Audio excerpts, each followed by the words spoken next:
అందరికీ నమస్కారం. శ్రీ సీతారామాభ్యాం నమః. మనం శ్రీ వాల్మీకి మహర్షి గారు రచించినటువంటి శ్రీమద్ రామాయణంలో సుందరకాండ పూర్తి చేసుకున్నాం. యుద్ధకాండలో ఈరోజు మొదటి 3 సర్గలు చెప్పుకుందాం.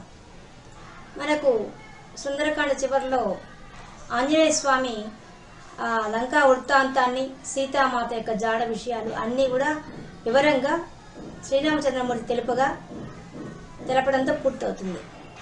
ఇప్పుడు ఆ యుద్ధకాండలో మొదటి సర్గలో శ్రీరాముడు మాట్లాడుతున్నాడు.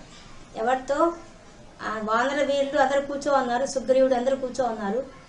వాళ్ళందరి సమక్షంలో ఆంజనేయ స్వామి గురించి పొగుడుతూ మరియు ఆంజనేయ స్వామి గొప్పతనాన్ని గురించి చెప్తూ మాట్లాడుతున్నాడు. సీతా వృత్తాంతం అంతా తెలుసుకున్నాడు రాముడు ఆంజనేయ స్వామి ద్వారా. తెలుసుకొని ప్రసన్నుడైపోయాడు, చాలా సంతోషం అయిపోయింది ఆయనకి. దాంతో అప్పుడు మాట్లాడుతున్నాడు. ఓ వానర వీర, అనితర సాధ్యం, అత్యద్భుతం నువ్వు సాధించిన కార్యం.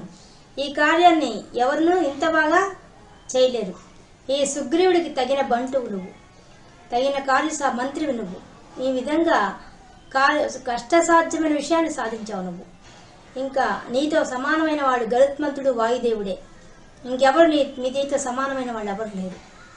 కాబట్టి సముద్రం లంఘించాలన్నా, ఆ లంకా నగరం చేరాలన్నా, అక్కడికి చేరాలంటే మామూలుగా దేవతలకు, దానవులకు, గంధర్వులకు, యక్షులకు, కిన్నెరులకు, కింపురుషులకు ఎవరికీ సాధ్యం కాని దాన్ని నువ్వు సాధించి చూపించావు. ఈరోజు ఎంత బాగా మెచ్చుకుంటున్నాడో. అక్కడికి ఎవరు ప్రవేశించలేని దాంట్లో నువ్వు ప్రవేశించావు.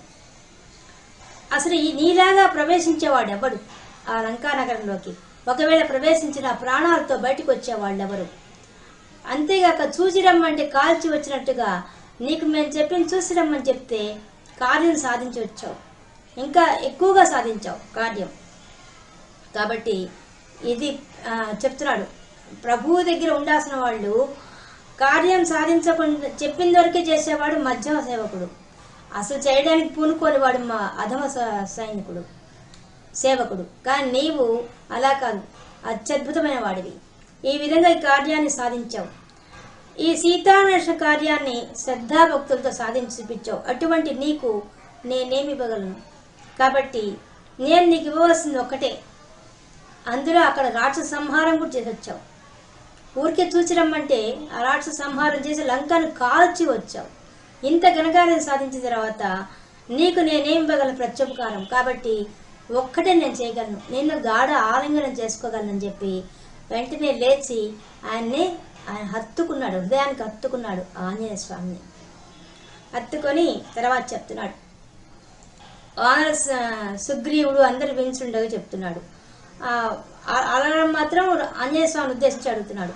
ఇప్పుడు మనకి తక్షణ కర్తవ్యం ఏంది? ఈ సముద్రాన్ని దాటడం ఎలా? మన లంకా నగరం చేరడం ఎలా? దీనికి ఏ విధంగా మన పరిష్కారం ఉంది అది చెప్పవలసిందని చెప్పి ఆంజనేయ స్వామిని అడుగుతూ చింతాక్రాంతుడైపోయాడు ఒక్కసారిగా రామచంద్రమూర్తి. ఎందువల్లంటే మానవుడిగా ప్రవర్తన చూపిస్తున్నాడు. పక్క పైన బాధ కూడా ఉంది మనసులో. ఎందువల్ల? పరాయ వాళ్ళ ఇంట్లో ఉంది సీతామాత అనే మాట తట్టుకోలేకపోతున్నాడు ఆయన. అందువల్ల బాధ కూడా ఉంది. దాంతో చింతాక్రాంతుడైపోయాడు. అది గమనించాడు సుగ్రీవుడు.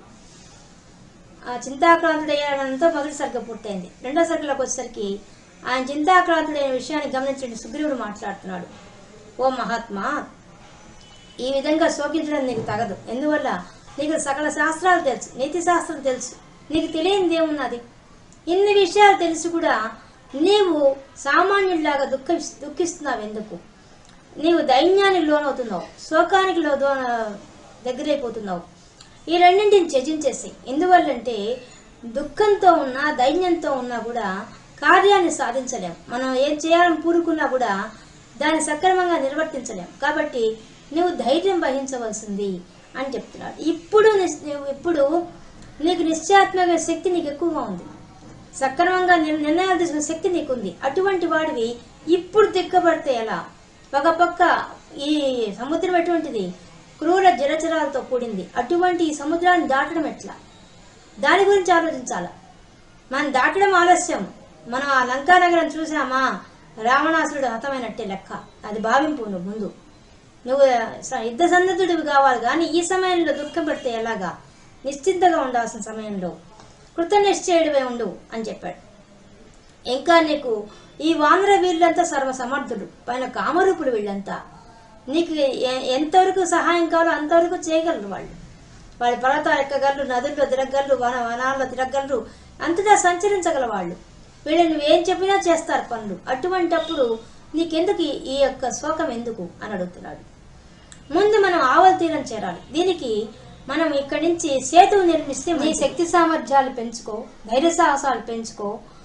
నీవు కోదండం బట్టి యుద్ధరంగా నిలబడితే నిన్ను ఎదిరించగలవాడు ఎవరున్నారు? అసలు అంత సామర్థ్యం కలవాడివి. ఇటువంటి వాడివి ఈ విధంగా శోకంతో మునిగిపోతే ఎలా? కాబట్టి ధైర్యం తెచ్చుకో. ఇంకా మనం త్వరలోనే సముద్రాన్ని దాటేస్తాం, దాటి ఆవల తీరం చేరుతాం. ఇది నాకు తెలుస్తున్నది. ఇంకా నువ్వు శత్రువుపై క్రోధం పెంచుకో. ముందు నీ యొక్క శత్రువు ఎవరు? రావణాసురుడు. వాడి మీద క్రోధం పెంచుకో. అప్పుడు తెలియని ఉత్సాహం నీకు వస్తుంది. యుద్ధానికి సిద్ధంగా వస్తున్న సమయంలో ఇప్పుడు నిరుత్సాహపడితే ఎలా?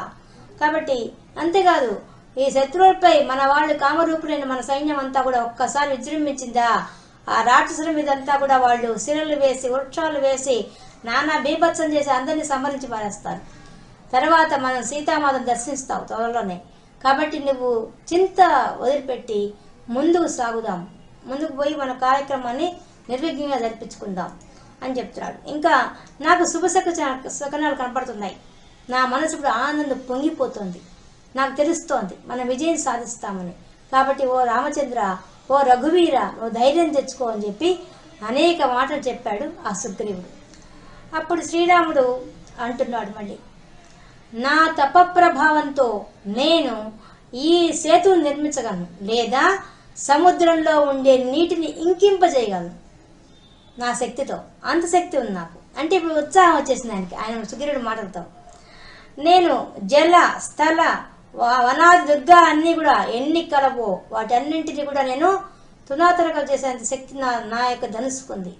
ఇప్పుడు అడుగుతున్నాడు ఆంజనేయ స్వామిని, ఓ కపివీరా, నీవు ఆ రావణుని యొక్క లంకాపురంలో ఏమేమి చూసావు? అక్కడ వాళ్ళ యొక్క వనాలు ఎలా ఉన్నాయి, వాళ్ళ యొక్క ప్రాకారాలు ఎలా ఉన్నాయి, వాళ్ళ అగర్తలు ఎలా ఉన్నాయి, వాళ్ళ యొక్క రక్షణ వ్యవస్థ ఎలా ఉంది, నాకు అన్ని యథాతథంగా తెలియజేయవలసింది అని అడిగాడు. అడిగేసరికి ఆంజనేయ స్వామి చెప్తున్నాడు, ప్రభు, లంకా నగరం అగర్తలతో ప్రాకారాలతో ఉంది. దుర్భేద్యమైంది ఆ లంకా నగరం. చాలా బలవంతులైన సైన్యం కట్టుదిట్టంగా ఉంది అక్కడ.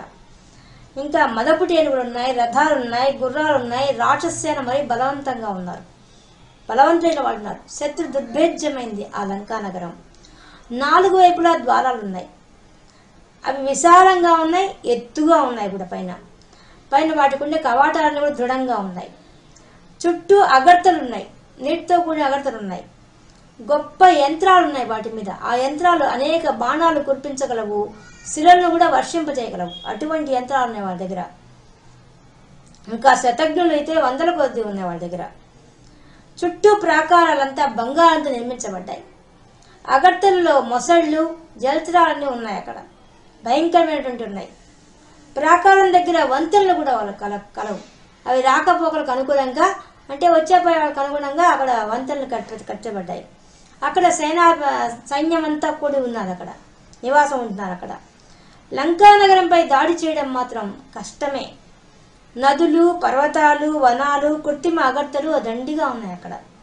ఇంకా దేవతలు కూడా అక్కడ ప్రవేశించడం చాలా కష్టం. అశ్వబలం ఉంది, గజబలం ఉంది, ఇంకా శతజ్ఞులు ఉన్నాయి, శూలాలు, ఖడ్గాలు ధరించిన వాళ్ళు ఉన్నారు. 10,000 మంది రాక్షసులు ఉన్నారు అక్కడ. పూర్వద్వారం దగ్గర, ద్వారాల గురించి చెప్తున్నాడు. పూర్వద్వారం దగ్గర 10,000 మంది రాక్షసులు ఉన్నారు. దక్షిణ ద్వారం దగ్గర 1,00,000 మంది రాక్షసులు ఉన్నారట. పశ్చిమ ద్వారం దగ్గర 10 లక్షల మంది ఉన్నారు. ఉత్తర ద్వారం దగ్గర అయితే కోట్ల కొలది ఉన్నారు. ఎట్లా చెప్పాడు? ఎక్కడ తక్కువ నుంచి ఎక్కువగా ఎలా చెప్పేశాడు. అక్కడ ఇంకా రావణులకు విశ్వాసపాత్రులైన వాళ్ళు, నమ్మదగ్గ వాళ్ళు ఎంతో మంది ఉన్నారు. ఆ మధ్య భాగంలో 100ల కొద్ది, 1000ల కొద్ది మంది ఉన్నారు. ఆ రాజ్యంలో అంత కట్టుదిట్టంగా రక్షణ వ్యవస్థ ఏర్పాటు చేసి ఉన్నాడు ఆ రావణాసుడు. అటువంటి ఆ రావణుని యొక్క లంకాపురంలో నేనేం చేశాను చెప్తున్నాడు ఆయన. నేను పరికిల వంటి వంతెనలన్నింటినీ కూడా భగ్నం చేశాను. అంటే ఆయన యుద్ధం చేశాడు అక్కడ విషయాలు చెప్తున్నాడు. అగర్తలను రాళ్లతో ఇటుకలతో నింపేశాట పోవడానికి లేకుండా. లంకా నగరాన్ని దగ్ధంగా కాల్చిపారేశాడు. ప్రాకారాన్ని నేలమట్టం చేసేశాను. ఇంకా దృఢకాలైన రాక్షస యోధుల యొక్క సైన్యంలో 4వ వంతు భాగాన్ని నాశనం చేశాను. అంటే ఇప్పుడు అంతమందిలో 4వ వంతు జనం చంపేశాడు ఆయన.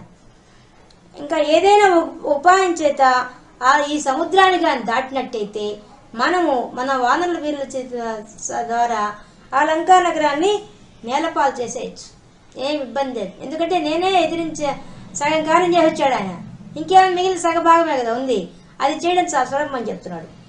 లంకా విజయానికి అంగదుడు, ద్వివిధుడు, మైందుడు, జాంబవంతుడు, పనసుడు, నరుడు, సేనాపతి నీరుడు వీళ్ళు మాత్రమే చాలు అసలు నన్ను అడిగితే. ఎందుకంటే వీళ్ళు నేరుగానే వెళ్ళిపోగలరు లంకా నగరంలోకి, వీళ్ళకి సేతు అవసరం లేదు. కానీ తక్కిన యోధులతో యుద్ధం చేయాలంటే అందరూ అవసరం కాబట్టి చెప్తున్నాడు. అంగదుడు ఒక్కటిసాడు సముద్రాన్ని లంఘించిపోయి ఆ రావణ రాజ్యాన్ని అపహరించగలడు. ఇంకా ముఖ్య ద్వారాల దగ్గర, ప్రాకారాల దగ్గర సమస్త భవనాలను ధ్వంసమనొచ్చాను. సీతాదేవిని తీసుకుని రాగల సమర్థులు మన వాళ్ళలో ఉన్నారు. వాటన్నిటిని ధ్వంసం చేసి సీతామాత తీసుకొచ్చేంత స్తోమత గల వాళ్ళంతా మన దగ్గర ఉన్నారు. కాబట్టి ప్రభు మనస్తాపాన్ని వదిలి కార్యానికి ముందు సన్నద్ధులు కాండి, సుముహూర్తాన్ని నిర్ణయించండి, మళ్ళీ ఆ సముద్రానికి సేతు నిర్మించి ఆలోచించండి, మన వాళ్ళని అనుగ్రహించండి, ఆజ్ఞాపించండి మన వాళ్ళందరినీ. ఇంకా మనం బయలుదేరదామని ఉత్సాహంగా కలిపే రకంగా రాముడితో మాట్లాడుతున్నాడు ఆంజనేయ స్వామి. ఎప్పుడెప్పుడు నిరుత్సాహపడుతుంటారో అప్పుడంతా ఉత్సాహంగా మాట్లాడిస్తుంటాడు ఆంజనేయ స్వామి. సుగ్రీవుడికి అట్టే చేశాడు కిష్కింధకాండలో. ఇప్పుడు రాముడికి కూడా ఉత్తేజం కలిగించేశాడు. ఇంక నేనే సగం చేయొచ్చే కార్యం, ఇక సగభాగమే ఉంది, ఆ సగమే ఉంది, మన దగ్గర ఇంతమంది వీరులు ఉన్నారు, మనం అందరం వెళ్ళిపోతే నిమిషాలు చేస్తాం. ఇంకా నీ కోదండం చెప్పేదే ఉంది, లక్ష్మణుడి యొక్క బలపరాక్రమం తెలిసిందే కదా అని ఉత్సాహం కలిగించే మాటలు చెప్తున్నాడు ఆయన. ఆ మాటల వల్ల ఏమైపోతున్నది, రాముడికి కూడా లేని ఉత్సాహం వచ్చేసింది. అప్పటిదాకా శోకంగా ఉన్న ఆయన ఒక్కసారిగా ఉత్సాహం తెచ్చేసుకున్నాడు. అనడంతో ఈ 3వ సర్గ పూర్తయింది. మనం మొదటి 3 సర్గలు యుద్ధకాండలో పూర్తి చేసుకుందాం. రేపు 4వ సర్గతో కలుసుకుందాం. అంతవరకు సెలవు. స్వస్తి. రామార్పణం.